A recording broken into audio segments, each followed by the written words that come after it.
I came to work today, this is not what I expected I'd be doing. Reviewing a single turbo V8 swapped Ranger with a T5. But you know, variety is the spice of life. That's what they say.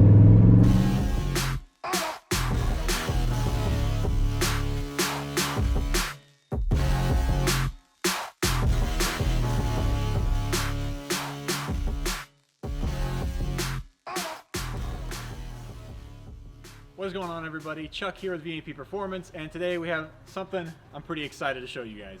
This is a Ford Ranger, but it does not have the 4-cylinder you're probably used to seeing in these things, nor does it have that slush box. I'm here with the owner, John. John, tell us a little bit about this thing. I found this truck online for 300 bucks. It was green, had a camper topper on it. It was in rough shape, so brought it home, pressure washed it, found a 98 Explorer 5.0, bought that, pulled the motor and rear end out of that, swapped it in here, put a T5 behind it, drove it like that for about a year, and then just built a single turbo kit and brought it out here to VMP to get tuned. You said a 98 Ranger? It's a 99 Ranger, 98 Explorer. Okay, so a little bit of Frankensteining going on there. The Ranger never came with a 5-liter though, so that's a whole lot of Frankensteining, I guess. I don't think it came with a T5 either. But. Right. Yeah, it was quite the bit of difference. My first vehicle was a Ranger. Always wanted to 5.0 swap it. 14 years later, bought this and made it a dream come true, I guess. You're right, man. It definitely looks better than a $300 truck. I'll give you that. So props on the build. It looks great. Let's go grab Matt, get the single and dyno, and see what kind of power it makes. Yeah.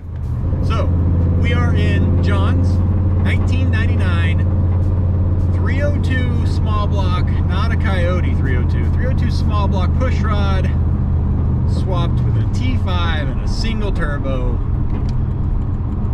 What a combination. The truck is absolutely gorgeous from the outside. And when I pulled up today and I saw this thing sitting outside, getting ready to go on the dyno, I'm thinking, why is there a Ranger at VMP? I now know why. It's because this Ranger is badass. Props to Matt here for getting this thing tuned up. We made like 365 wheel horsepower, 400 pound-feet of torque, and a truck that does not weigh very much. So sketchy would be an accurate word to describe this.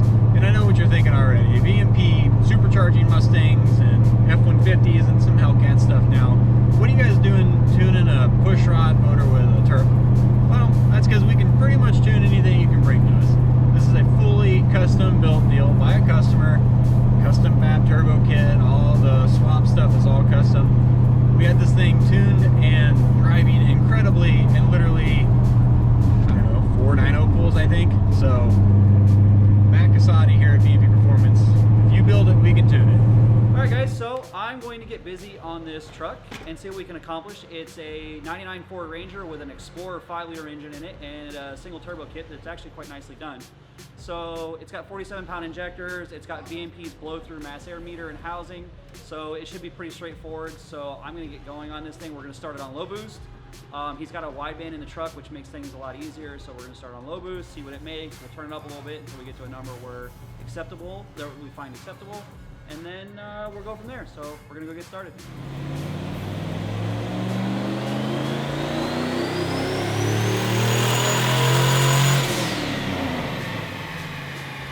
So a lot of swap vehicles end up with electronic nightmares.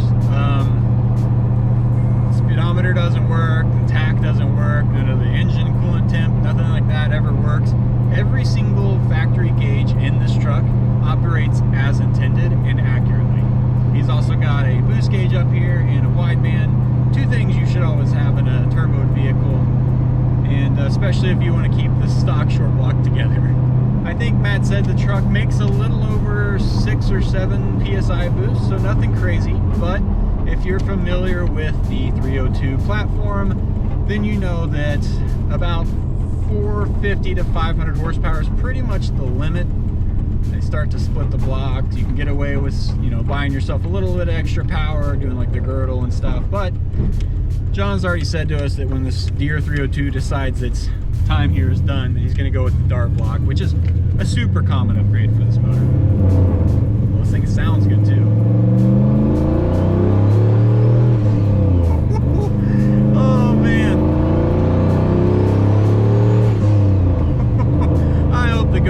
mix up that noise because that is an incredible noise. Oh man, I do love turbos for that reason. Don't get me wrong, I'm a supercharger guy. I love the sound of a blower. I love the way my car sounds with the Odin supercharger on it. But there is something very addicting about the sound of a turbocharger. The blow-off valve, it's spooling up, just that feeling it gets as everything comes together. Yeah, it's all the right things, especially in a Ranger.